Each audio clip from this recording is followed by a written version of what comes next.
and weather could have been better, but it could have been worse.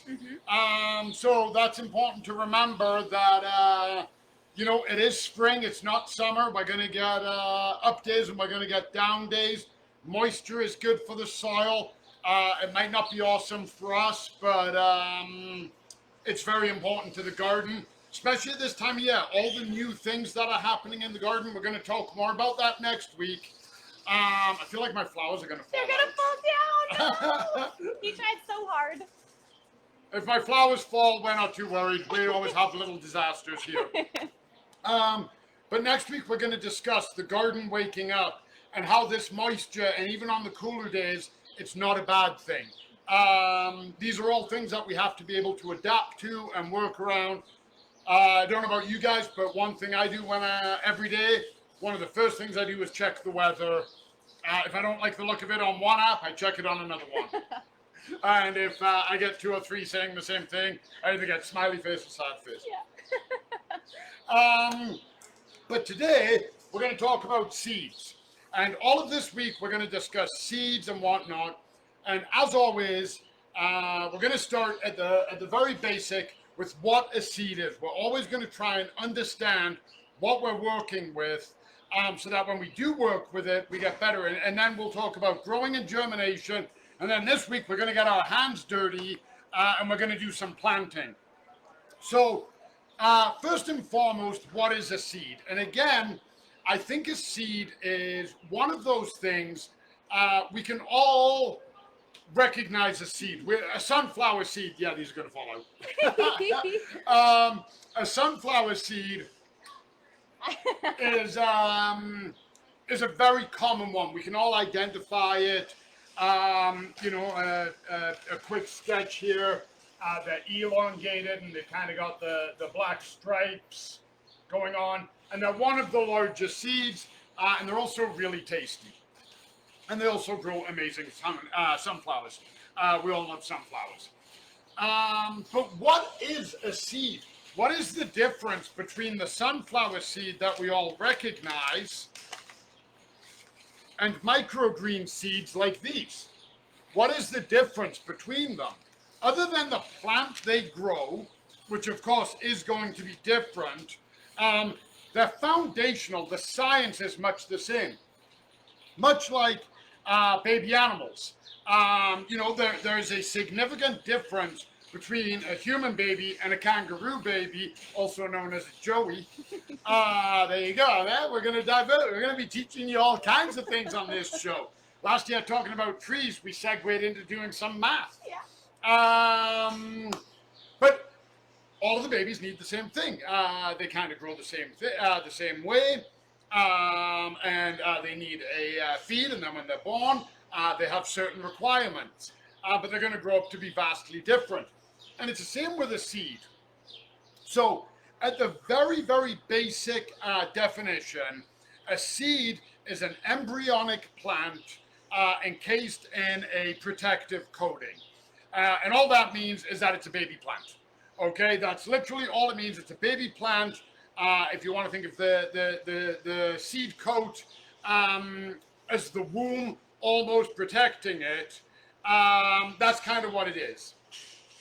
And seeds are primarily generated through pollination. They are the reproduction of a plant. And the most important thing to remember there is that seeds, the reason a plant puts out seeds, is purely for propagation of their own species. It has nothing to do with us scrunching a sunflower seed or anything like that, and it's everything to do with them trying to propagate. So, let's have a look at a seed. And what we're going to do is we're going to do a magnified drawing of a seed here, and this it's going to be correct, but it's not really going to be the most scientifically accurate drawing. Primarily for that is because I suck at drawing. Okay, so this can be any type of seed: sunflower, microgreen, tomato, impatient. It honestly doesn't matter. Giant sequoia. It's all going to be the same thing. Okay, so we're going to draw that out. We're going to do different colors and everything. This is rad. Fancy. Yeah, we're kicking it off here. Oh, look at that. I could turn that, I could easily make that into a little critter, but we're not going to. Now we're going to take this. Okay? So, much like a plant was broken down into 3 parts, so is the seed. Okay? And, of course, as always, much like the plant, there is more to it, but we're doing very broad strokes. We're just keeping things very easy now. There's no tests on this. There's no exams. This is just for an understanding. So here we have the embryo. Well, that wasn't a hard word to spell, but I almost messed it up. In here, the part that I did brown is food. And then this part here that I did in black is the coat. Okay? So when a seed starts, when you have this, and we're going to talk more about this tomorrow, but very briefly, seeds react to 2 things. And a lot of people, the first thing they go, oh, light. Nope, seed doesn't need light. Most seeds go underground, so light isn't really a factor. When you put a seed outdoors, the reason we think of light is because what comes with the light? Heat. So the seed needs warmth and it needs moisture. And what that's going to do is it's going to break down the coat. Okay, so think of it like this. You go outside and it's cold, you have a coat on. As it gets warmer, you take your coat off. Same thing. The moisture part, as it rains, you tend to not take a coat off. Maybe you take off a heavier coat and put on a raincoat. Or maybe you put on a hat and you don't worry about a coat. Okay, but we'll focus on the heat part because that's easier to understand. So as it gets warmer, you take your coat off. Well, that's what's going to happen, is that the coat is going to deteriorate. And what ends up happening then is that the moisture and the warmth can get into the food, start breaking it down. It's going to feed the embryo, and then the embryo is going to grow. And again, we'll talk more about this, the second parts tomorrow when we discuss that. And the seed doesn't need anything else at this stage of the game. It's going to need a good growing medium, soil, peat moss, a growing mat, something like that to hold it. But basically what's going to happen is this food, everything the seed needs to grow is contained in here. So the coat, again, is the protectant. So even on these microgreen seeds, okay, I cannot crack that coat. Now I could with a pair of pliers. Look how small that is. With a pair of pliers, or if I put it down and I had something really hard, I could crack that. But in my fingernails, I'm not able to break that because it's protecting the life inside it. So the coat is very essential. And then everything the plant needs in order to put out its cotyledon, yoink, there, and its radicle, which is the first root there, is in the food. So it doesn't need fertilizer. It doesn't need anything from us. All it needs to do is be left alone, gentle. A little bit of moisture, lots of warmth, bit of care and attention. Hey presto, your seed's going to do fine. So, why does a plant produce seeds? Why do they do flowers? Well, they put out flowers nice and bright, these bright red ones, or blue ones. And it's like a McDonald's sign on the highway. Come eat here. Except it's doing it for bees, and it's significantly more healthy. And the bees go and they pollinate and they make a seed. Now, one plant, and I'm going to go with this one. Again, they're all different, but in order to give examples, I'm going to go with a plant that everybody knows, okay? And that's our handy-dandy, friendly neighborhood tomato, okay? So we all know what a tomato is. Even if we don't grow them, we eat them. We've eaten spaghetti sauce. We've had a pizza. One tomato plant, okay, not the fruit, the entire plant is grown from one seed. One seed does all of that. And one tomato plant, if we didn't eat the tomatoes, or even if we do, it can generate, and this number, sometimes when you talk numbers like this, people are like, what? It makes no sense.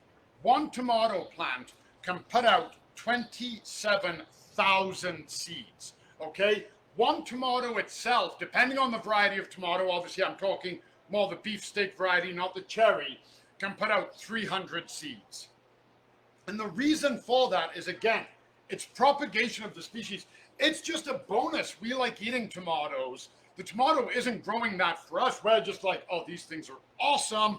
And the reason they put out so many seeds, all the seeds inside, now it looks like a strawberry. It does. Strawberries have seeds.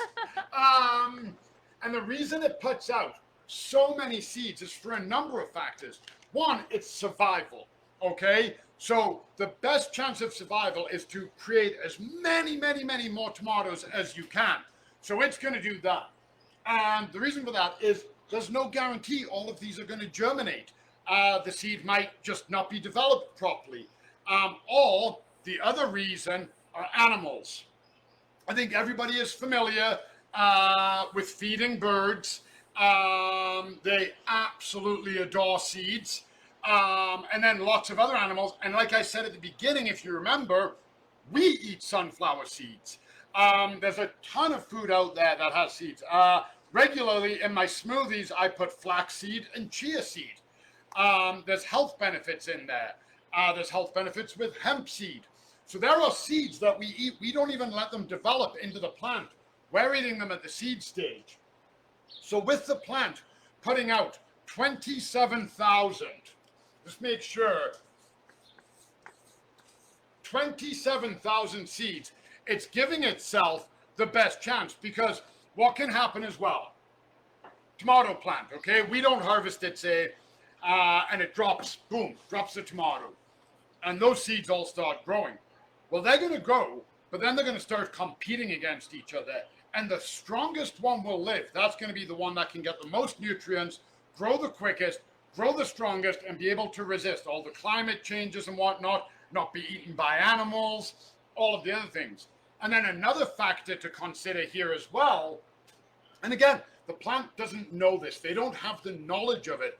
They're doing this because they've evolved to do this because of all of these adverse effects. But what if the tomato isn't in a perfect growing condition and it gets hit by blossom end rot, or it's not planted in a sunny enough location and it can only develop a few tomatoes? The more seeds it can force out, the better its chances for survival. So that is what a seed is. I was going to say in a nutshell, that's what a seed is in a seed coat. To sum it up. Is a nutshell a seed coat? Yep. Oh, there you go. Think of a coconut. Oh, yeah. Yep. So now it's going to take, think about where coconuts grow, how much moisture and heat they get. Yeah. Because there's a lot more coat to break down. And then we all know what the food is of a coconut. We like to eat it. Yeah. So that's why plants put out as many seeds as they do. It's for propagation of the species. The great thing is now we can grow our own food by using, or our own flowers, by using these seeds, and we give them the best possible chance to germinate. So all of that life, everything that we see, 27,000 seeds and abundant tomatoes and strawberries and flowers, all come from one individual seed, and that starts it all. So, you know, the plants are designed to live, they're designed to overcome adversity, and the great thing is, well, we get to enjoy beauty and tasty foods. So tomorrow, we're going to talk more about how a seed grows, what happens when that food source breaks down, the germination, how we can give it the best chance of growing, because we're trying to replicate nature, but we're trying to replicate the best version of nature.